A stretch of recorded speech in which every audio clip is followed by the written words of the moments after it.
నమస్తే మిత్రులారా, నేను మీ శ్రీనివాస్ చౌహాన్ అడ్వకేట్.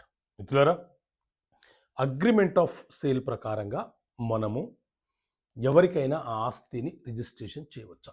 సో మిత్రులారా, అగ్రిమెంట్ ఆఫ్ సేల్ అనంటే ఎవరి వద్ద నుంచైనా మనం భూమి కొనుగోలు చేయాలనుకున్నప్పుడు వారికి కొంత అడ్వాన్స్గా సొమ్ము చెల్లించి అతను అమ్ముతున్నట్లు, మనం కొనుగోలు చేస్తున్నట్లు, మిగతా సొమ్ము ఏదైతే ఉందో రిజిస్ట్రేషన్ టైంలో చెల్లిస్తానని ఒప్పుకుంటున్నట్లు చేసుకునే ఒక ఒప్పందాన్ని అగ్రిమెంట్ ఆఫ్ సేల్ అని అంటాం. సో కొంతమంది ఏం చేస్తుంటారంటే ఈ అగ్రిమెంట్ ఆఫ్ సేల్ ప్రకారంగా నేను రిజిస్ట్రేషన్ చేసిస్తానని చెప్పి హామీ ఇస్తూ ఉంటారు. ఒక వ్యక్తి, హక్కు లేని వ్యక్తి, అగ్రిమెంట్ ఆఫ్ సేల్ చేసుకున్న వ్యక్తి మరొక వ్యక్తికి సబ్ అగ్రిమెంట్ చేసినా చెల్లుబాటు కాదు.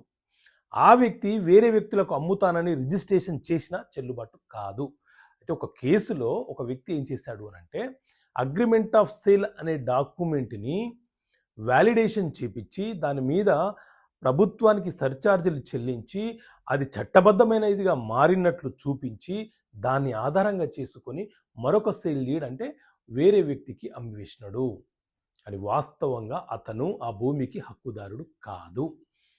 ఆ భూమిని అమ్మేసిన తర్వాత కొనుగోలు చేసిన వ్యక్తి ఆ భూమి నాదేనని పొజిషన్లోకి రావడం మొదలుపెట్టాడు. దాంతో అసలు ఓనరు నేను ఎవరికి భూమి రిజిస్ట్రేషన్ చేయలేదు, అగ్రిమెంట్ ఆఫ్ సేల్ని ఆధారంగా చేసుకొని ఆ వ్యక్తి రిజిస్ట్రేషన్ చేస్తే రిజిస్ట్రేషన్ ఎలా జరిగింది, దాన్ని రద్దుపరచమని న్యాయస్థానానికి వెళ్ళాడు. సో అగ్రిమెంట్ ఆఫ్ సేల్ ప్రకారంగా పూర్తిగా మనము వేరే వ్యక్తికి అమ్మే హక్కును కలిగి ఉండము. సో ఇలాంటి చట్టపరమైన అంశాలు మీకు అర్థమయ్యే భాషలో వివరించడం జరిగింది, చట్టపరమైన సమస్యలకు పరిష్కారాలు అనే పుస్తకంలో. సో ఈ పుస్తకం కావాలనుకుంటే ఇక్కడ కనిపిస్తున్న నెంబర్కి మీరు కాల్ చేసి ఈ పుస్తకాన్ని మీరు పొందవచ్చు. తెలుగు మరియు ఇంగ్లీష్ మీడియంలో ఈ పుస్తకం మీకు అందుబాటులో ఉంది. ఓకే మిత్రులారా, థ్యాంక్ యూ. జై హింద్.